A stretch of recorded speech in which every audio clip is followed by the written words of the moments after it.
Frère Patrice, on y a tingwa souma. Le gars à la maison mère. Ah, mais comment? Ni ngwasuma. Ngwasuma. C'est nini? C'est ça moi qui n'chance na bi ngwasuma. Donc on bouger quoi. Ah, louange. Louange. Ah.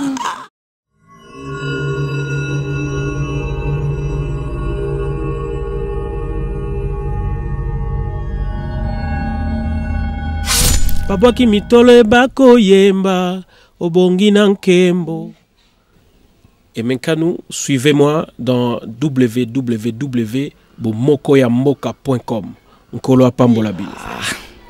Pona site yo bomoko ya mboka nazangi maloba oloba mais nazo senti na motema nanga eza site moko yo kende musika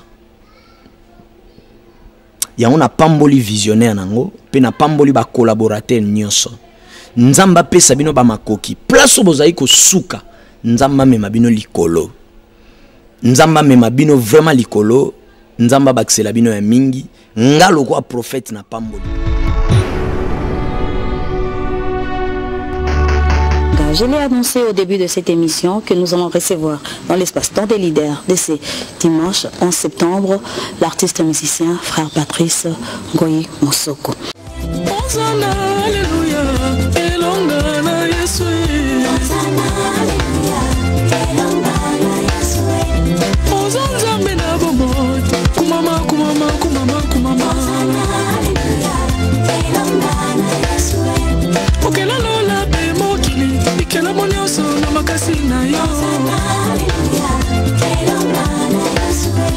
Qui est comme toi Jésus? Qui est comme toi Jésus? Elohim est Jésus, Elohim est Jésus.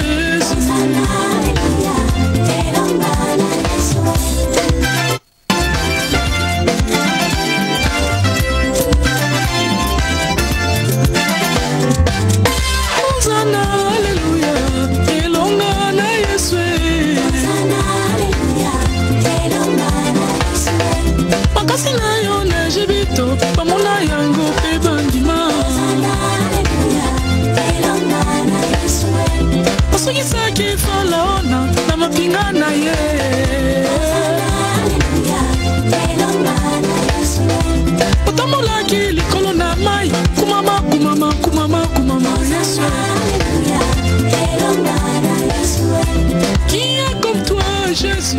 Qui est comme toi Jésus? Bonjour et bon dimanche Frère Patrice. Bonjour, merci. Sangobomi. Malamu mama. Esengoza mingi mtemo kutana. Na kolingana nlo ko na kutana na yo opesa biso définition d'après Frère Patrice ya musique chrétienne.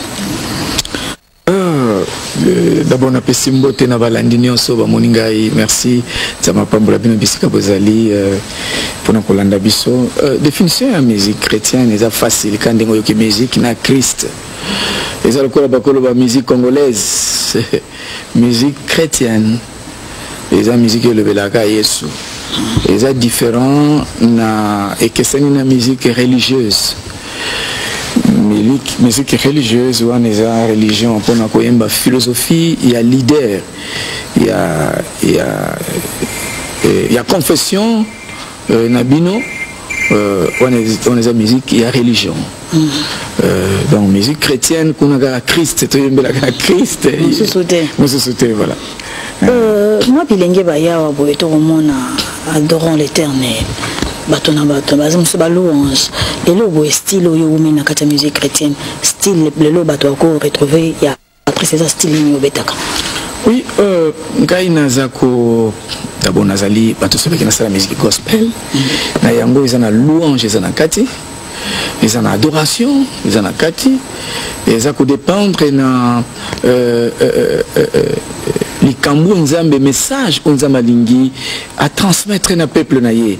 Alors il y a un style nini ya adoration, il y a louange ou bien na sala ba hymne on ezako dépendre na nzambe momenga nazali presque partout nzamba itilisa kangai même ape nzembo ko yaka na yembi kaka na lolenge nzamba kotina sika na moni wana to landa bilili wana eza nzembo ya sika Oui, Yassika. Naye prenza pour nous kolakisa bana nzambe ke tata ici a pesi eloko Yassika. Bana nzambe basepela ba ke message Yassika ekoti. O isengeli libota no si nzambe bota la kai pa inankolo. Bozala décourager te. C'est toute place nazo kumisa nzambe wana. Ozana alléluia elonga na Yesu. Elongo ezo uta na patriste. Ezo uta na mutu moko te, mais elongo ezo uta pa na Yesu. Parce que elongo ya Yesu umelaka. Nazako solana ndeko moko ngabi. Ata ozana mayele ya bic na papier. Faut pas usala makasi kozala pe na mayele ya Bible pezala. Parce que batobeli bazaka na mayele ya cahier na bic papier a commis.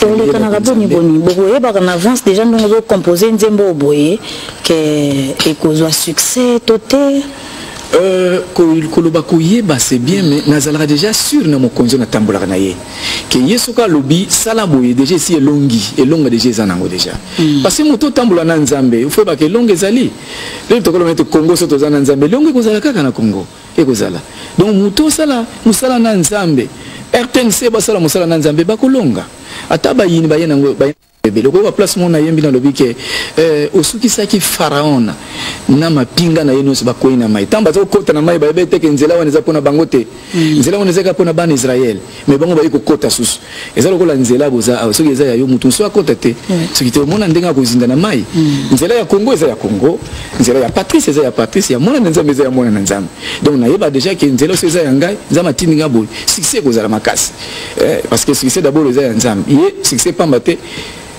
na réussite au succès yango moko sans réussite eza passé n'éviter ce que n'a ko expliquer na mukuseka que succès sans réussite eza lokola léopard bazo beta basali succès na kati ya terrain mais batie buter nani mwana biso Yusuf baye bibolasi mais na soko bolasi atie bite to poli asali succès mais alors pas na nzambe eza succès na réussite donc congolais so za na nzambe ezali réussite pe kozala batem nino abordé na pala kiwasika na kati kona batem eza ebele eza 8 ezali ozana otoyemba awa eza na nzembo mususu eza losambo kwa encourager bana nzambe ke totika losambo te losambo fait ezala toujours eza na nzembo mususu na yembi na lobi ce temps là est passé ce temps là est révolu et leki bakotonga yo batongi ti botonga mutu nzambe si a changer déjà vie na ye eza kitoko eza pena nzembo mususu eza kuna ezali Jésus nkolo yesu alongaki ngai pe na kolonga eza na nzembo mususu eza mauvaise compagnie par exemple kima baninga mabe merci beaucoup baninga mabe kima bon pour batebe tilo bakameka na baninga mabe batebe ba vie échanger ozaki na bien mais vie na ko be bakaka parce que baninga mabe mutu akomi bo ndenge nini akasale mbuma te nzembo mususu eza kuna ya kala mingi te na kansi na ba fiche bo monango pour titre penza ya album o ezali nani ale mbuma titre na ngonde yango wana mais frère Patrice est-ce que des fois bato accuse à cause d'un provocateur bamoso mille qui sera mingi donneur de leçons tous on annonce n'a pas la qui pasteur patron osa toujours un titre moko on doit provoquer à bato pour un ni titre bon ngai te mena na koloba kezali ndenge nzamba pesaka c'est vrai na bige bato mususu baswana na ba banderole monika pasteur patron bando swana nango mais na suko ba ko yeba kezaki na tina neta wana na lembuma eko yeba na kala mingi te na lembuma on a pas lembuma wana ezali solo vraiment ebandi pena na jardin d'Eden tango nzamba tiki Adam na Eve na kati na jardin alors na simakuna batikali kolia mbuma o Satan l'accident nzamba ye otina mais oui nini nana lebo ye boza wa bomba ni boza wa c'est-à-dire nana lembo mais désobéissance parce que si quand on se met une église comme une église ordre les alis quand on se mokonzi azali alors ceux qui ont désobéir na loi ya nzambe ezali ko lembo mat ulembuma obepsi déjà mobeko zali banda bisika nos même a on RTNC mobeko ezali omona ke oyo c'est aller déjà mbuma ndenga zawa c'est-à-dire auto so mebeko RTNC te okomona pe même na kati na mboka pe mibeko pe ezali Si vous avez un peu de mais vous avez moto aller déjà alors ils ont vraiment na baspenios ya vie ya mutu yongo ke yesu azo ya batu ba yebaki mukolo église azali mukolo biso azali kala mingi te yesu azali koya batu batale pa na yesu la composition na yo place ni utaka penza RDC mama RDC d'abord ezangai RDC ezanga ezayo RDC le loso ki nzambe te mama oyebi libondeli na ngai ezaka ke kimia ezala bolingo ezala même kuna na est tozobondela mingi mpona bino ngambo ya Beni partout kimia na nzambe ezala RDC eza na place monene d'abord na kati na musala na ngai nde nasalaka bato ebele je crois ba régime changer biso tobandi koyemba lelo te bande poka papa Mobutu pendant que Kota Isaac télé Zahir. Il y a une musique chrétienne de génération génération. Ouais, c'est ça. Si les autres aussi la Kanzambe, tu as une histoire il y a mon nez pour Namboka. Au Congo ce qui Nzambe tembele, les allées sous-souter mais tous les qui a Kanzambe a changé. Donc quand mobile les a changé, Congo il faut ebalanana ilobana Nzambe. Et ko balanana mutute et ko balanana na ilobeli ya mutute mais malobana Nzambe et balanana Congo pour tout le monde victoire. Autant la caméra n'a pas frère Patrice. Oui. Parce que vous êtes leader d'opinion. Beaucoup éduqué ba masse. Les loboyés tokoti a tembete mbokeza moi turbulence, dialogue, élection. Alors peuple de Dieu Zolanda biso, eza ya majorité, il y a opposition, il y a société civile, message nini au européen sabango pour tous un besoin kimia. Mboko Congo. Merci. Nzamba komisa mapona occasion ya pesinga pona le bana peuple azali kotala ngai. Na réussi d'abord que o izangonga société ya ko mener vie na brouillon. Tant ozaki na classe ezaki na ba copie muso zo zo brouillon après to au propre. Tikana no vie ya brouillon. Mboka na biso Congo to ana posa même na kati na loyembo na kansina yembi makambo ebele koloba eke ba français ba teya biso loko koloba ke qui veut la paix prépare la guerre. Mais ngana ko yebisa yo na kombo na mokonzi Yesu Kristo ke qui veut la paix prépare la paix. Pour ce que le prépare la guerre, olingo bomanani yango. Pour bomanani na kati na nzembo ko yokango ezali. Na koloba boyike mutu ya makasi eza nani? Peuple congolais bana na nzambe. Maseo na loba ke mutu makasi ezali oyo azo beta oyo akoyi na sete. Mais mutamakasi eza oya tomboli o akoyi na se atelemisi ye bayo kama nana telemisi mutu azaki ya okoya na mabele bo babi ezali Patrice Ngoyi Musoko bi ezali sœur Lorette muta donc bato bakolo bakoza makasi ko telemisi o akoyi na se o telemisi ye eleki ko koisa mutu na se ngongo to koki to ni congolais atelemisa muningani o akoyi le plus fort eza ote azo mais le plus fort est au Yazu Moutazaki na mabele. Atelmisi. Je peux en bien en parabole ce qu'on comprendre. Merci frère Patrice. Qui vient à l'amboka. Tokozo la réalisation. Aussi Kolanda message est très fort. To landa nanu pala kioyo et ko lekana boni boni lelo to yepona ko décortiquer muke parce que sortie officielle est à bientôt. Maki ndenge nini akoloba na c'était wapi c'était ako esi abwaka ki musika ndenge ba pasteur rebele de ba bwaki Yesu o danger sili Hosanna alleluia elonga na Yesu Hosanna alleluia elonga na Yesu Hosanna alleluia elonga na Yesu Hosanna alleluia elonga na Yesu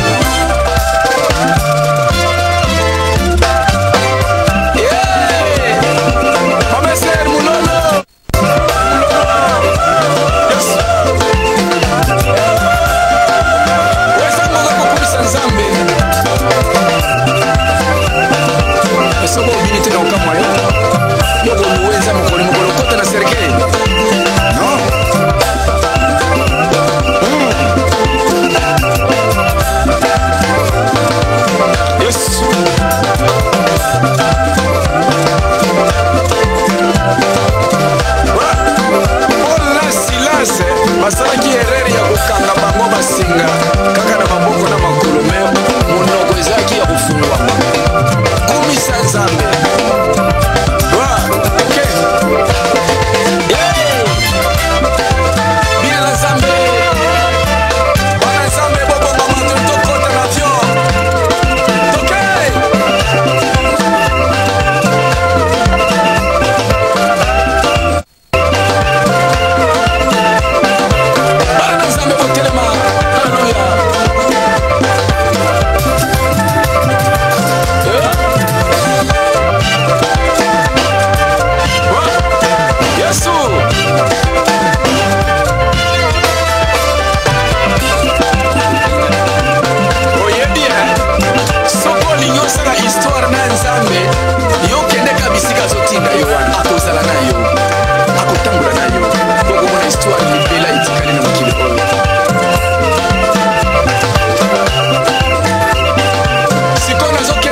ezikalaka esika moko munwe oh yesu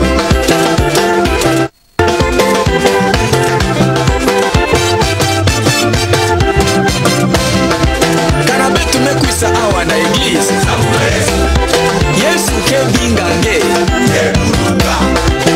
atange dia go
Merci, Pêche Mouvenga Kassongo, frère Patrice. On y a tingwa souma. Le roi à la maison mère. Ah. Mais comment? Ni Ngwasuma. Ngwasuma. Les animés. Nous avons à Kinshasa, on a vu Ngwasuma. Donc, on va bouger quoi? En louange. Louange. Ah, ah. Quinoa. On a quinoa. On a Ngwasuma, le roi Mundele. Ok, bonjour et bon dimanche à José Moulunda qui nous suit depuis le Lubumbashi, frère Patrice. Pasteur patron. Yango les camés, il y a un pasteur. Pourquoi reprocher Bangonini? Merci, ba pasteur, baza bato photo, mais ma bangon elle est même ya po bangon de bako même sabiso, poto kote na boko zalikolo. Alinga ba pasteur mingezate na yini bango, mais il y a des fois to la kisakande lo lengi ni satan zo kota na kati na église, parfois penanzela ba pasteur. Ba musu bazo comme porte pour te satan kota na kati na église, mais baza basal na nzambe problème ko zate na linga bango mingi penza. Parmi les pe bako liambuma, ils appellent ba pasteur musu bako zapé bese ba lembuma. Bako za la pe déjà. Mais vraiment na lingi bango mingi penza na travailler na ba pasteur. Sauf que moi tonnerre de leçon quoi. Alors album moyo nani producteur? Oui, producteur Azali mon nom l'Éternel comme d'habitude, mais distributeur Azali. Azali na. Non, yo mon producteur. Oui, distributeur na niveau surtout il y a Europe Mobimba qui ndekuna Azali pauvre musique. Pauvre musique. Oui, yendekuna mutako ko encadrer ngo bien, ko sécuriser ngo bien, ko makamno se dit vraiment à mettre en garde bato nyonso bako kota na piste wana ya pauvre maison pauvre musique wana en tout cas comme mekate pour mais le code assistant ba téléchargement on va penser na ngote yango na sengi na bana nzambe nyonso que mosala zo senga soutien moko makasi na tcheme na ba t-shirt mosusu pona koteka pona ko soutenir merci na bono so ba l'équipe pona ko somba na kasi lorete pe ya azo pe ya ye donc vraiment na sengi bien na kombonezo Kristo so boko ko sunga ke musale ke ni liboso et senga vraiment moi ba frais mais ça facilité pour te na komati na niveau bozo mono même bozo mona façon tout ça na musala ya ko filmer ya ba clip et je sais vraiment bon. Est-ce qu'il y a eu des collaborations Mamoussou, Obengisa, moi frère Mato, Bandeko Moussou, Boya Bossangana, pour le comique assistant à featuring dans l'album?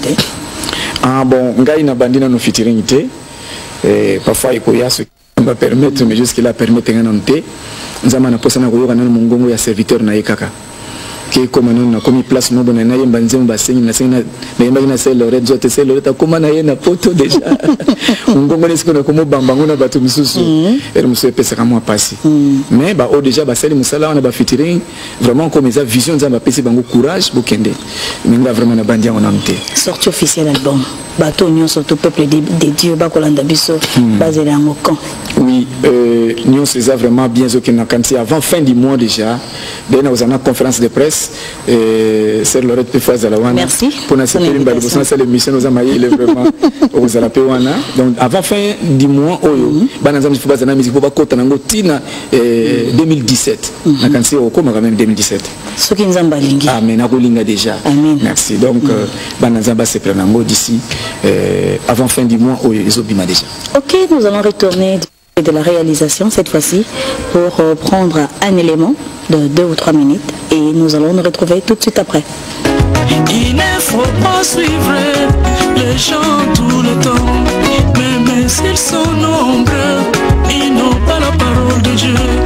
Même s'ils ont de l'argent, Dieu n'est pas avec eux. Même s'ils ont des voitures, ils n'ont pas la parole de Dieu.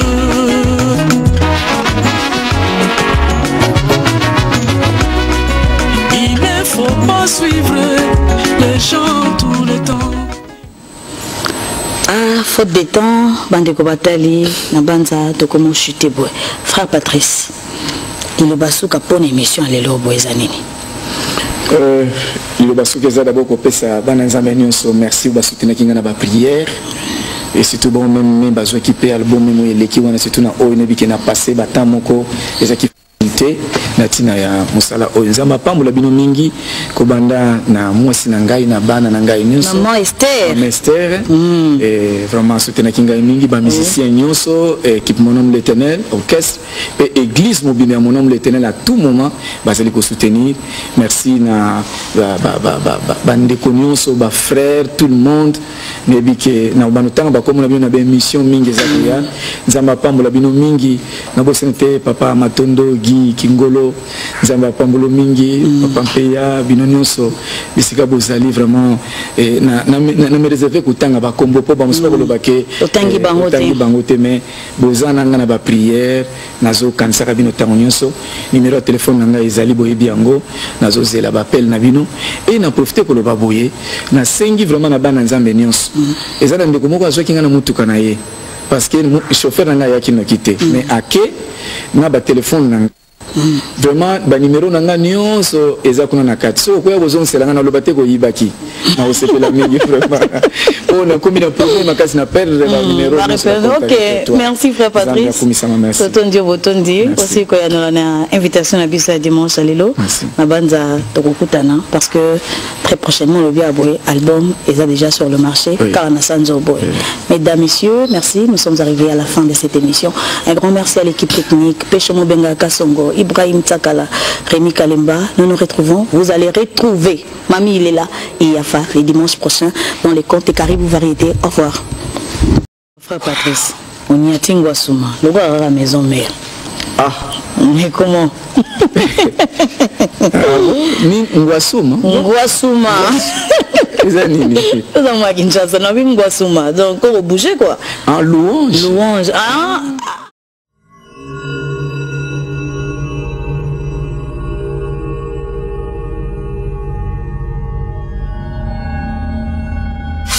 Papa ki mitole bako yemba obongi na nkembo.